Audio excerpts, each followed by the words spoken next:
innovation, technology, and modernization of the agricultural sector are required to improve efficiencies in terms of production, to lower the unit cost of production, to ensure that farming becomes viable and profitable. And once farming becomes viable and profitable, it becomes sustainable. But it also ensures that the end product to the consumer is affordable.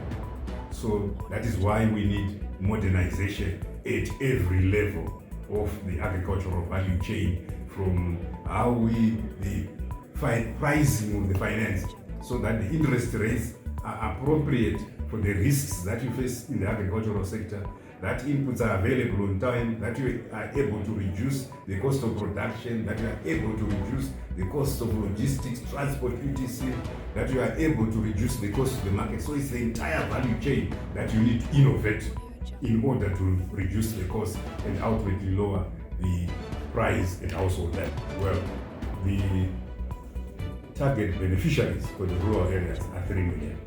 And we've said that each one of those beneficiaries must do a minimum of 3 plots, so quickly that's 9 million. We have said that because we have seen from the Zimbabwe Vulnerability Assessment Report that urban food insecurity is increasing, we have said now we are able to avail as government inputs, that is fertilizer and seed, for 1 plot for urban households because the land is not available.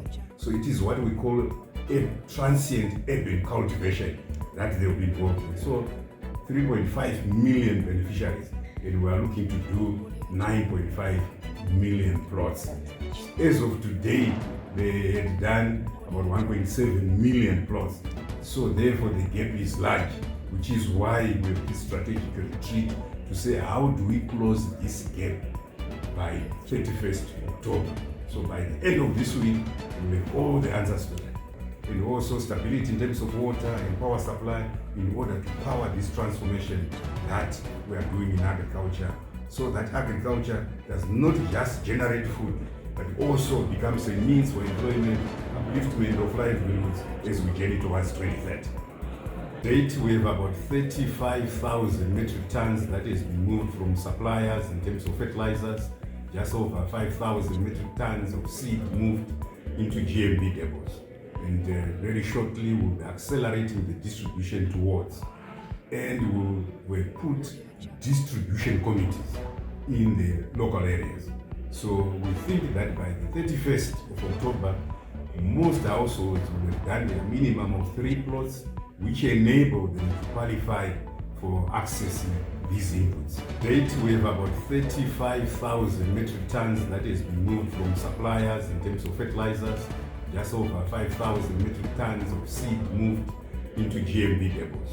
And very shortly we'll be accelerating the distribution towards, and we'll put distribution committees in the local areas.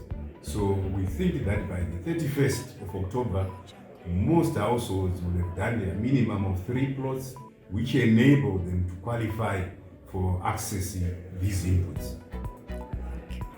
Then another thing, you also touched on innovation